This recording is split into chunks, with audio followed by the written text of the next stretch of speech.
Rusia asegura que se apoderó de un vehículo de combate de infantería Bradley construido por Estados Unidos, capturado en el frente en contra de las tropas ucranianas.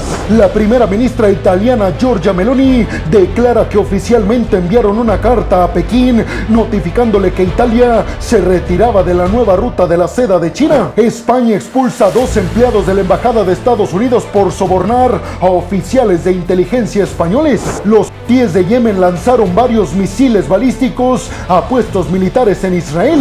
Un ex legislador ucraniano considerado traidor por Ucrania fue asesinado cerca de Moscú.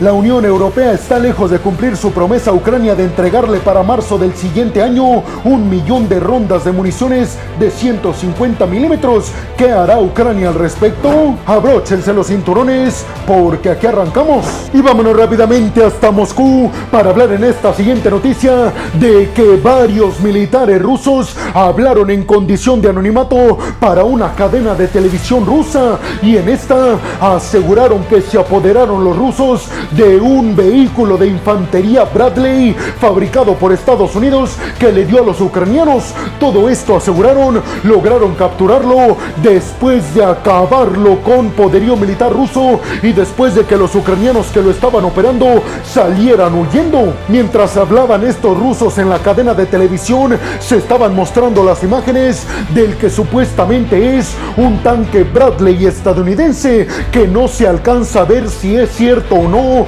debido a tantas municiones que lo habían impactado. Los militares rusos que estaban hablando en la cadena de televisión rusa aseguraron que este Bradley lo había enviado recientemente Estados Unidos a Ucrania, y aseguraron que la captura de este tanque estadounidense demuestra el atroz fracaso que están teniendo los ucranianos en sus supuestos avances. A los militares que estuvieron hablando en la televisión rusa se les cubrió el rostro para guardar su integridad. Uno de ellos relató cómo estuvieron los hechos y dijo que la recuperación se dio en medio de una incursión que ellos hicieron con una grúa capaz de remolcar este tanque Bradley de los Estados Unidos durante la noche, y que lo hicieron cuando había mucha neblina. Todo esto para evitar que los ucranianos los vieran tomando el tanque Bradley de los Estados Unidos. Aseguraron los rusos que este tanque Bradley estaba a solo 500 metros de donde se encuentran las tropas ucranianas,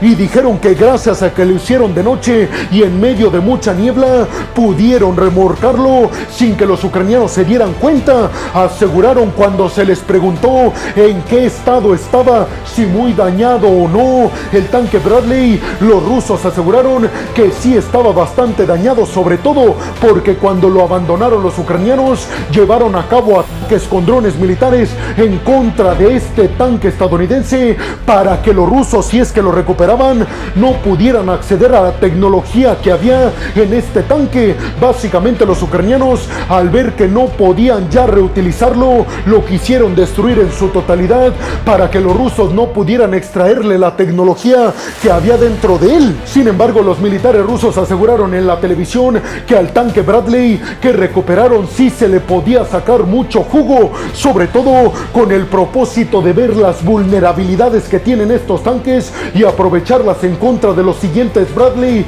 que se encuentren en combate. Los rusos también dijeron que este tanque únicamente había recorrido 240 kilómetros, es decir, prácticamente nada, que estaba completa y absolutamente nuevo. ¿Ustedes qué piensan? ¿Le creen a los rusos que aseguran recuperaron de las manos de Ucrania un tanque Bradley de los Estados Unidos? ¿Creen realmente que les sirva a los rusos para identificar las vulnerabilidades de este tanque muy bueno, según Estados Unidos, fabricado precisamente por Washington? Y sobre todo, ¿ustedes creen que los ucranianos realmente hayan dejado así a la deriva este tanque Bradley estadounidense? Yo la verdad es que lo dudo mucho, y es que las imágenes que estuvieron pasando en la televisión rusa no se apreciaba si era o no realmente ante un tanque Bradley fabricado por Estados Unidos. ¿Pero ustedes qué piensan? Y vámonos rápidamente hasta Roma para hablar en esta siguiente noticia de que la primera ministra italiana, Giorgia Meloni, aseguró que ya le envió una carta oficialmente a Xi Jinping, al líder de China, notificándole que Italia va a dejar la nueva ruta de la seda de China, que ya no va a participar, dejando así fuera cualquier potencia occidental, ya que Italia era el único país potencia occidental que se había sumado oficialmente en un acuerdo a la nueva ruta de la seda por parte de China. ¿Quieren saber qué repercusiones tiene este y por qué Italia decidió salirse de esta nueva ruta de la seda de China? Pues pongan mucha atención, porque a continuación les voy a dar todos los detalles. Y es que Giorgia Meloni aseguró que la nueva ruta de la seda realmente no ayudó en prácticamente nada a niveles tecnológicos, comerciales y económicos a Italia, y sí más bien a China. Es decir, que en esta relación de China e Italia, siendo Italia miembro de la nueva ruta de la seda, Italia no se benefició en prácticamente nada, y China sí se benefició de las empresas italianas que entraron a la participación en esta nueva ruta de la seda de China. Sin embargo, muchos aseguran que la verdadera razón por la cual Italia está abandonando la nueva ruta de la seda es porque China accedió a tecnología y a información crítica de las empresas italianas, algo que Estados Unidos ya le había advertido en 2019 cuando Italia se sumó a la nueva ruta de la seda de China, e Italia no hizo caso o hizo caso omiso a las advertencias de la Casa Blanca. Meloni dijo que en la carta le dijo a Xi Jinping que a pesar de que Italia se estaba retirando de la nueva ruta de la seda de China, eso no significaba que iba a dejar de cooperar y de comercializar con China, únicamente ya no lo iba a hacer bajo los términos de la nueva ruta de la seda, que en gran medida le da acceso a la información de empresas que entran a la nueva ruta de la seda a China. Básicamente roban propiedad intelectual, algo que ya no le pareció a Italia. En marzo del siguiente año, del 2024, se termina el acuerdo que sellaron Italia y China para la adhesión de Italia a la nueva ruta de la seda, que repito, se selló en el año del 2019. Anunció en esta carta Italia a China que ya no van a renovar su membresía, que termina, repito, en marzo del siguiente año. El ministro de Asuntos Exteriores de China, Wang Yi, reiteró que esta es una muy mala decisión por parte de Italia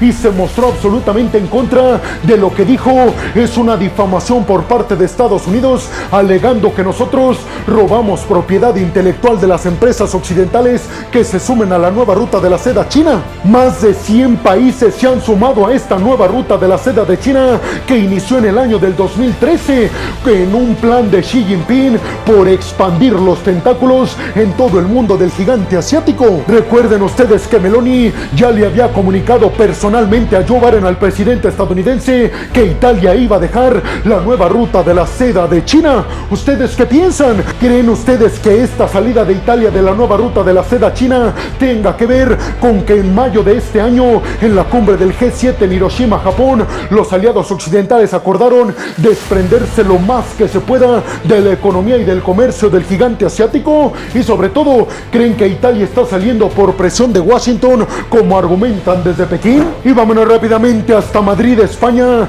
para hablar de que el gobierno español anunció la expulsión de 2 embajadores estadounidenses en España por presuntamente estar pagándole a miembros de la inteligencia española para acceder a información de seguridad nacional de España. La ministra de Defensa española aseguró que no cree que esto va a tener repercusiones o algún daño en las relaciones tan estrechas entre España y Estados Unidos. Solamente dijo que es algo que se tiene que acabar. Ante esto, mandaron llamar a altos funcionarios estadounidenses para que dieran explicaciones, y los funcionarios estadounidenses se disculparon por estas acciones de estos 2 embajadores estadounidenses en España. Hasta el momento, la investigación acaba de iniciar y no se han dado detalles al respecto de para qué o por qué estos embajadores estadounidenses estaban queriendo obtener información de inteligencia española. Estados Unidos dijo que iba a acatar inmediatamente la decisión de Madrid de expulsar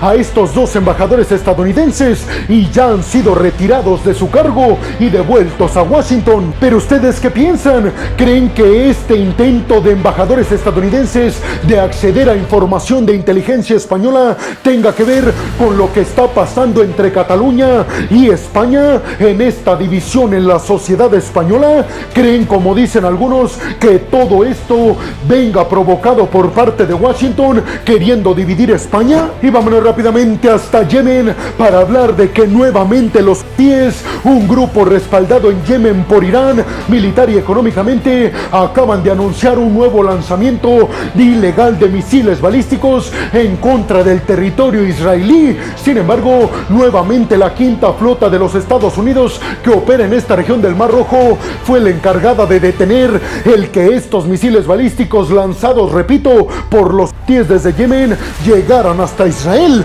Esto se le suma a que previamente, unas horas antes, Estados Unidos a través del Pentágono confirmara que la quinta flota también había derribado a 3 drones militares lanzados desde los Hutíes con destino desconocido. Pero se sabe, aunque no oficialmente, pero es obvio que todos los ataques van en contra de Israel. Con esta ya es la 6ª vez que Estados Unidos con su quinta flota evita que drones militares y misiles lanzados desde los Hutíes lleguen a Israel. Además, hay que recordar que se han dado varios incidentes lanzados por los Hutíes en contra de buques comerciales en esta región del Mar Rojo que supuestamente son operados por Israel. Aseguran los Hutíes que todo esto responde a las súplicas de ayuda del pueblo palestino y que no van a dejar de lanzar misiles y drones militares en contra de Israel hasta que no detenga el conflicto frente a Hamas. Pero ¿ustedes qué piensan? ¿Creen, como dicen algunos, que esto podría provocar una respuesta catastrófica por parte de Estados Unidos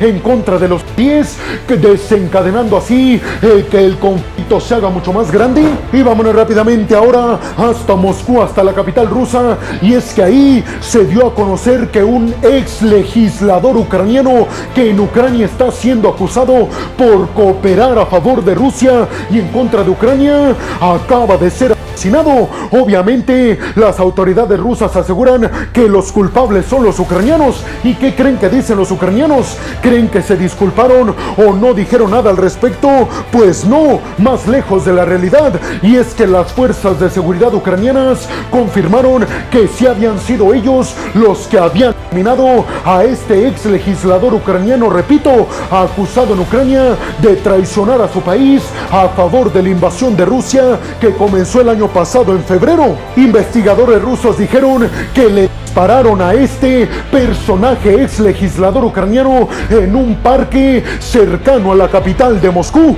Este ex legislador ucraniano había sido condenado a 14 años y salió huyendo hacia Rusia, pues se leyó un cartel en Ucrania en varias calles de Kiev que decía eliminado, refiriéndose a este ex legislador que en Ucrania catalogan como un traicionero a la patria. Ilya Kiva fue el personaje ex legislador que eliminaron los ucranianos en Moscú. ¿Ustedes qué piensan? ¿Creen realmente que esto signifique que Ucrania está aumentando sus capacidades de llevar a cabo este tipo de acciones en el propio territorio ruso? Y vámonos rápidamente hasta Bruselas para hablar de que el Parlamento Europeo acaba de decir que prácticamente les será imposible cumplir con la promesa que le hicieron a Ucrania con respecto a entregarle para marzo del siguiente año un total de 1 millón de rondas de artillería de 155 milímetros.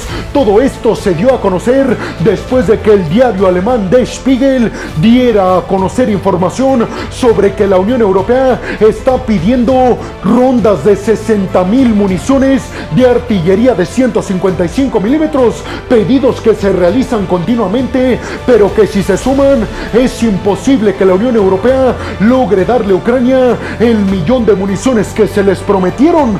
Obviamente esta noticia le cae muy mal a los ucranianos que en estos momentos están necesitando más munición que nunca para intentar llevar a cabo una nueva contraofensiva. Todo esto además se le suma a que en Estados Unidos aún no se aprueba un paquete de asistencia militar hacia los ucranianos. ¿Ustedes qué piensan? ¿Creen que Europa va a cumplir o no su compromiso con Ucrania de entregarle 1 millón de rondas de artillería de 155 milímetros para marzo del siguiente año? ¿O ¿O creen que eso ya ni siquiera se debe de pensar porque es prácticamente imposible, como sugirió recientemente el ministro de la Defensa de Alemania, Boris Pistorius? Déjenme su opinión. Y bueno, hemos llegado al final del video del día de hoy. Les quiero agradecer muchísimo todo el apoyo que me dan. Sin ustedes yo no podría dedicarme a lo que más me apasiona en el mundo. Así que muchas, pero muchas gracias, peregrinos. Sin más por el momento, nos vemos en el siguiente video de Geopolítica. Hasta la próxima.